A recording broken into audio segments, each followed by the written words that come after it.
स्वागत है आप सभी का आपके ऑनलाइन प्लेटफॉर्म एसएस क्लासेस में।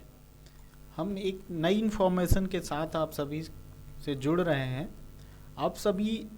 आपको पता है कि ये डीएलएड का एग्ज़ाम जो थर्ड सेमेस्टर था और फर्स्ट सेमेस्टर था हो गया, उसका रिजल्ट आ गया कल अभी।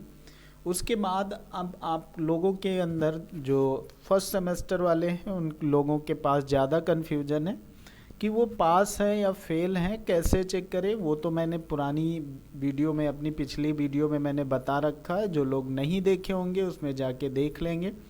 परसेंटेज कैसे निकालें इस वीडियो में हम चर्चा करेंगे, और साथ ही साथ आपको सेकेंड सेमेस्टर और फोर्थ सेमेस्टर के एग्ज़ाम से रिलेटेड बातें करेंगे कि कब तक आपका एग्ज़ाम हो सकता है। इन सभी दो चीज़ों को लेकर मैं आपको इस वीडियो में चर्चा करूँगा।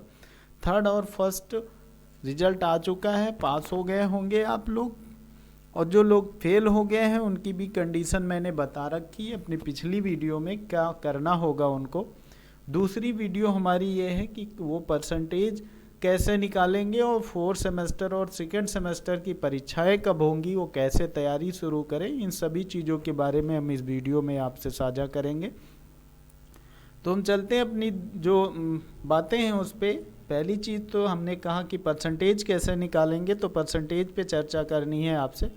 परसेंटेज निकालने के लिए आप सभी को पता होगा कि जितने मार्क्स हम लाते हैं और जितने का पूर्णांक होता है उसी से हम डिवाइड कर देते हैं, हमारा परसेंटेज निकल आता है।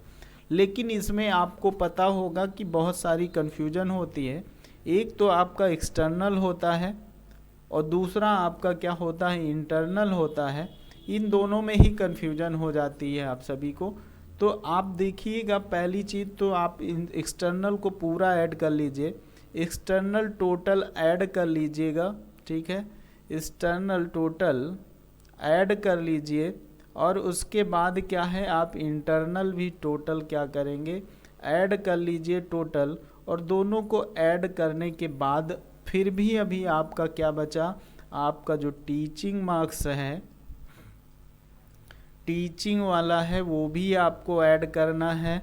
टीचिंग के बाद आपका एक आंतरिक होता है जो वाइवा होता है, मौखिक होता है जो, उसको भी ऐड करना है। 100 में कितने मिले, 100 में जितने भी आपको मिले 98, 99 या 98 यहाँ पर मिले 100 में, तो इन दोनों को भी आपको ऐड करना है, प्लस एक्सटर्नल और इंटरनल ऐड करना है।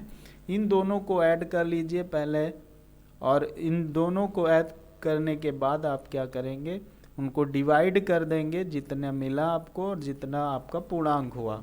पूर्णांक आप सभी को पता है कि 800 का होता है, क्योंकि आप जोड़ेंगे तो सारी चीज़ें उसमें निकल के आ जाएंगी मार्कशीट में। और ये आपका क्या हो जाएगा, टीचिंग वाला भी ऐड होगा और वाइवा वाला भी ऐड होता है। तो ये आप मान लीजिए ये आपके एक्सटर्नल हैं, ये ऐड होंगे, ठीक है। और उसके बाद आपके क्या होंगे, जो आपको इंटरनल में मिले होंगे वो या ऐड करने होंगे, और जो एक्सटर्नल मिले होंगे वो ऐड करने होंगे, जो आप लोग परीक्षा दे के अचीव किए हैं, ठीक है। उसके बाद आप 8 से डिवाइड कर देते हैं, तो आपका ये परसेंटेज निकल आता है, आसानी से निकाल लेंगे। यही हो सकता है आप लोगों को कन्फ्यूजन हो रही होगी कि कौन कौन मार्क्स ऐड करने हैं, बाकी तो आप लोग निकाल ही लेंगे। तो ये सारी चीज़ें आपको ऐड करके निकाल लेनी है, ठीक है।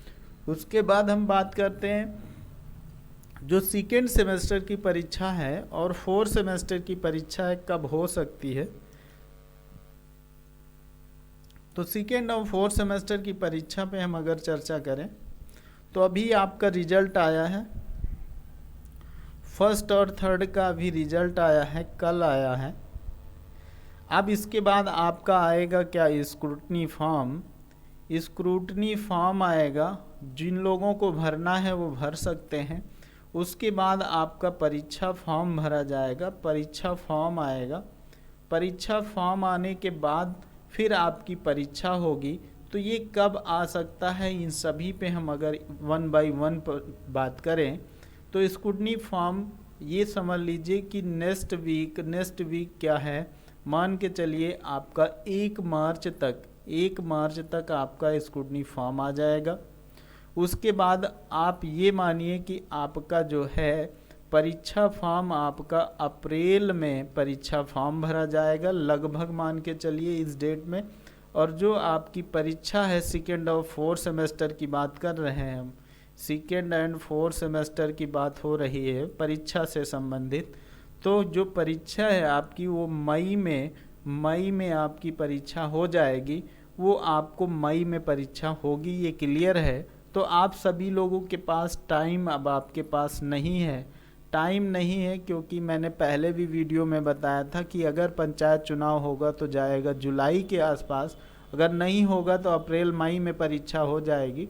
तो जो सूचनाएं हैं उन सभी में अगर सूचनाओं के अकॉर्डिंग जो है कि वो मई में आपकी परीक्षा हो जाएगी।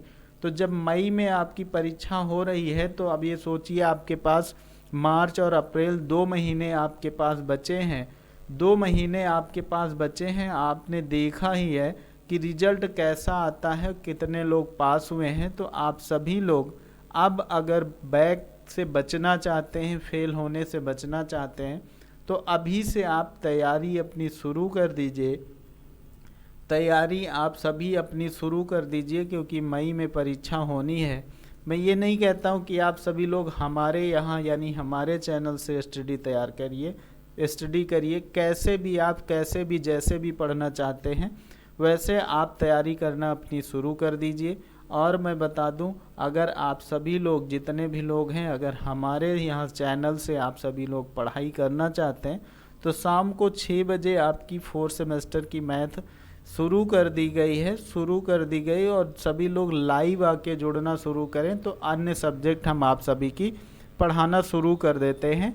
जैसे ही लाइव में आप लोग 10 से 15 लोग जुड़ना शुरू कर देते हैं, तुरंत हम दूसरी सब्जेक्ट आपकी शुरू कर देंगे। तो शाम को 6 बजे आपकी मैथ की क्लास चलती है। ये सारी आपकी इन्फॉर्मेशन रही परीक्षा से संबंधित, जो बहुत महत्वपूर्ण सूचना थी कि कब परीक्षा होगी, क्योंकि अभी तक सभी लोग सहूलियत किए हुए बैठे हुए हैं कि रिजल्ट आ जाए तो 4th सेमेस्टर की तैयारी शुरू करें। तो 2 महीने केवल 4th सेमेस्टर के लिए आप सभी को मिलेंगे, बचे हुए हैं, आप तैयारी शुरू कर दीजिए और मई में आपको परीक्षा देनी है, ये आप समझ लीजिए और तैयारी शुरू कर दीजिए। ठीक है, तो यही इन्फॉर्मेशन आपको देनी थी।